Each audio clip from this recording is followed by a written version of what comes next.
Salutations mes petits amis lecteurs, on se retrouve aujourd'hui pour la lecture bilan du mois de novembre et j'ai pas mal de trucs à vous présenter parce que j'ai lu principalement des mangas donc ça va plus vite. On va commencer tout de suite. J'ai terminé le mois d'octobre et commencé le mois de novembre avec les 3 premiers tomes de Soul Eater d'Atsushi Okubo chez Kurokawa. Donc comme vous pouvez le voir, c'est un tome triple, il y a les 3 tomes dedans.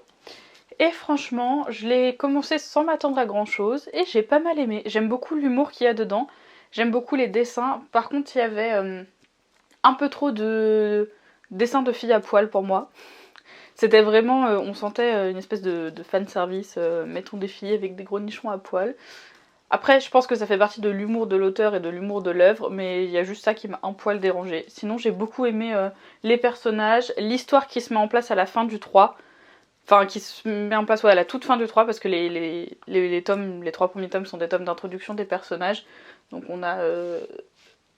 Enfin bref, on a 3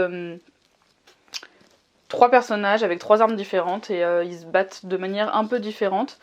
Donc on les a présentés les 3 dans ce tome d'introduction en fait. Et l'histoire se met vraiment en place à la fin. Et j'ai beaucoup aimé l'intrigue qui se met en place à la fin. J'ai hâte d'en savoir plus. Et puis de me marrer un bon coup parce que c'est vraiment un manga très drôle et qui fait passer un très bon moment. J'ai enchaîné, pareil, fin octobre, début novembre, avec Vampiria, la cour des ténèbres de Victor Dixon chez Collection R. Donc je l'ai lu en lecture commune organisée par Les Infos Livres. J'étais dans la team docteur de Un cœur de papier et franchement, un coup de cœur absolu. Après, est-ce que c'est étonnant? Je pense que non. Vous connaissez mon amour pour Victor Dixon. Il m'a très rarement déçue. Globalement, tous ces livres sont des coups de cœur et celui-là, pour le coup, ça a été très dur de suivre la lecture commune et de ne pas le dévorer d'un coup. C'était génial, tout est génial. Les personnages sont fous, ça se passe dans un univers incroyable. Enfin, c'est en France, sur Terre, mais il y a des vampires et donc ça s'est bloqué au moment de Louis XIV en fait. Louis XIV est devenu un vampire et donc il est devenu immortel et donc il continue d'être le roi, pas le roi soleil pour le coup, le roi des ténèbres, depuis 300 ans il me semble.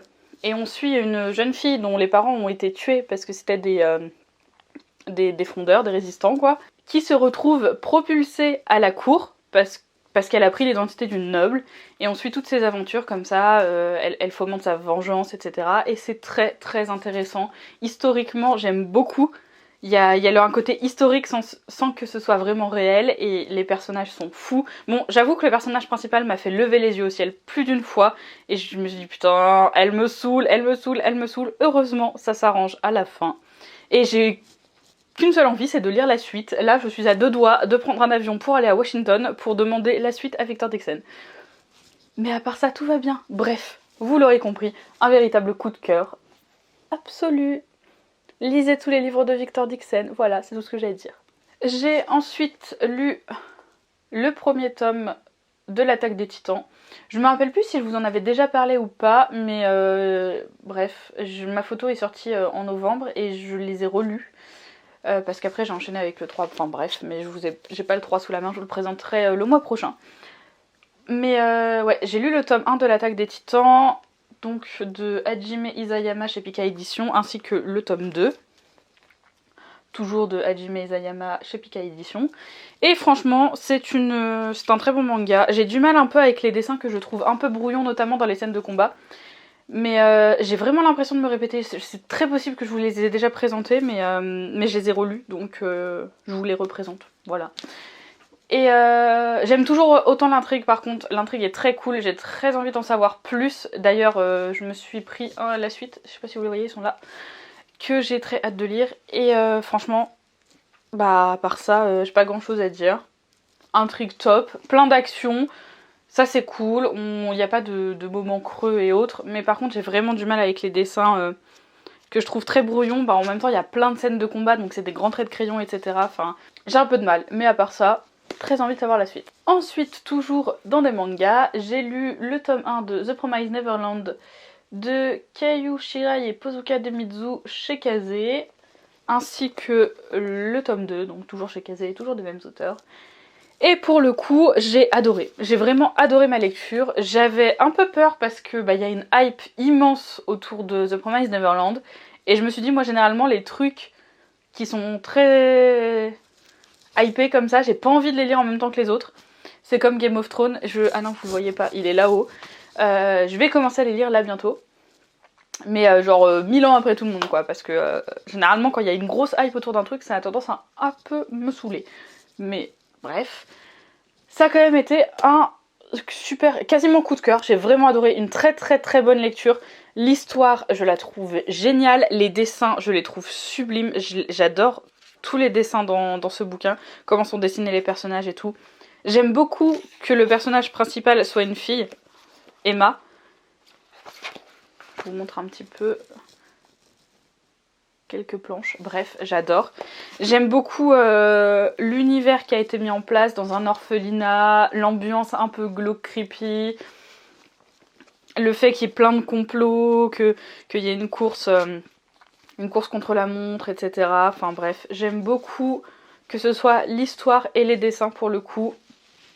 Je ne suis pas déçue malgré la hype qu'il y avait autour. Ensuite, j'ai lu Bernard Werber, le père de nos pères, en lecture commune organisée par Fanny sur le House Cup Lecture.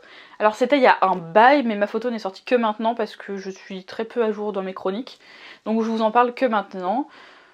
Donc le père de nos pères, que dire? Et c'est une lecture assez mitigée pour moi. J'ai eu beaucoup de mal avec notamment les personnages principaux. Donc Isidore, et je me rappelle même plus comment s'appelle l'autre. Lucrèce, voilà, que j'ai trouvé assez exécrable, qui avait des comportements assez étranges.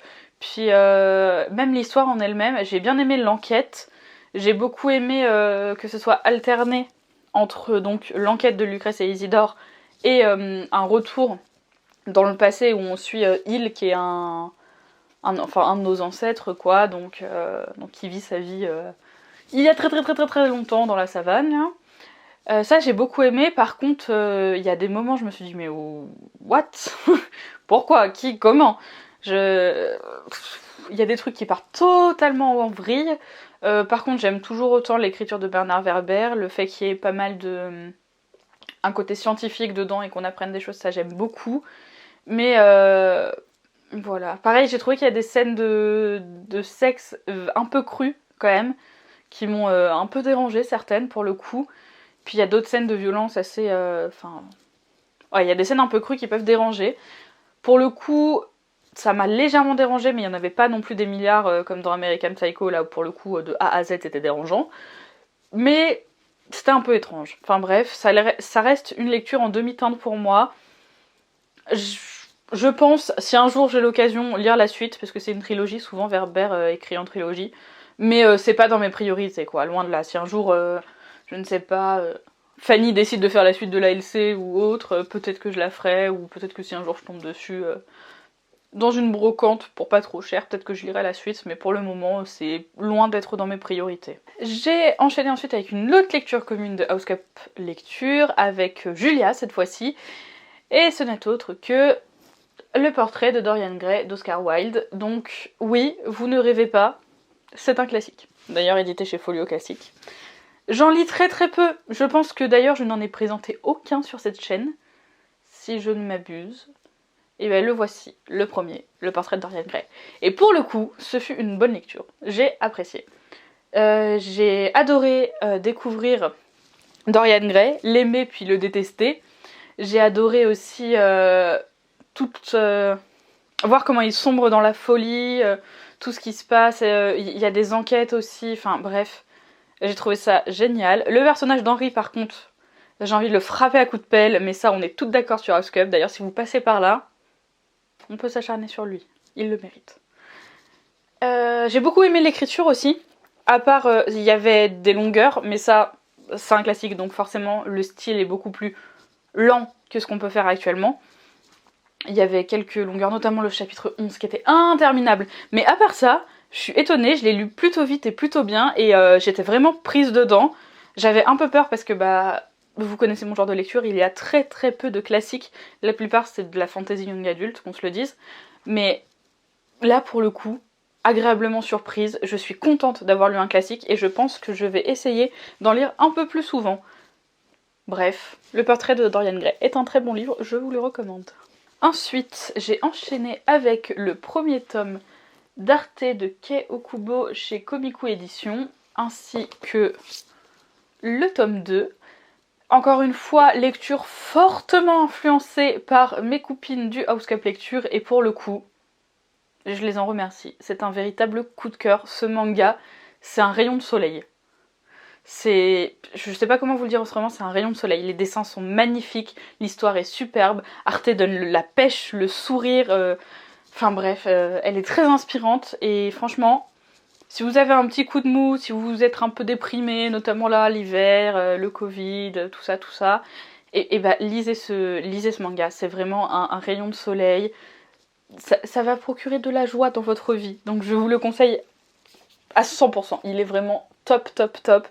Tout est top. Les dessins, l'histoire, les personnages, tout est nickel et bref, moi il me rend heureuse. Donc je suis très contente de les avoir découverts et je remercie encore une fois mes copines du House Cup Lecture. Ensuite, j'ai enchaîné encore avec un petit manga qui est L'Atelier des Sorciers, le tome 4 de Kamome Shirahama chez Pika Éditions.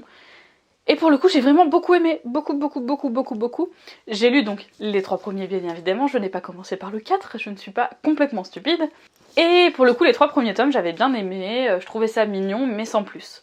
Mais là, à partir du tome 4, il y a une intrigue qui se met en place, il y a des mystères plus sombres qui s'amènent, et c'est moins... C'est toujours aussi mignon, mais c'est moins enfantin, je trouve, et il commence à y avoir une vraie histoire, une vraie intrigue.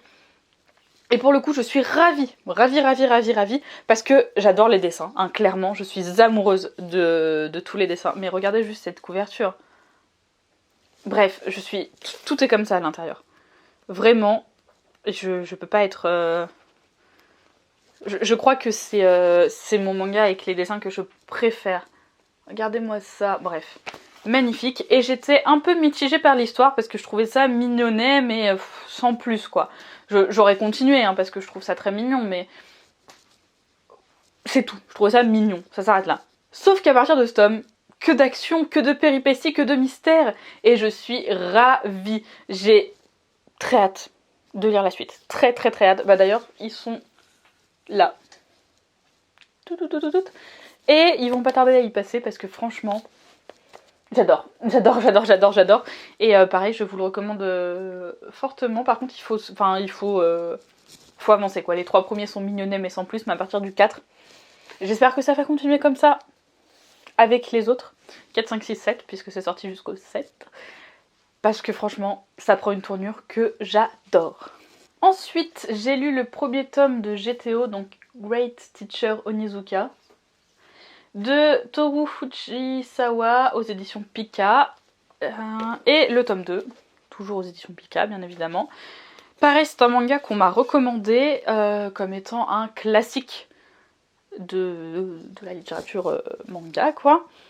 Et pour le coup, ça a été une lecture sympa, mais sans plus. J'ai eu un peu de mal avec le personnage d'Onizuka. Donc on suit Onizuka qui veut devenir professeur de base juste pour se taper des étudiantes. C'est un objectif de vie comme un autre, hein. Et au final, il a quand même un code d'honneur et des valeurs qui fait que finalement, il va vouloir être un bon professeur, quoi. Et j'avoue que j'ai eu pas mal de mal avec son comportement au début.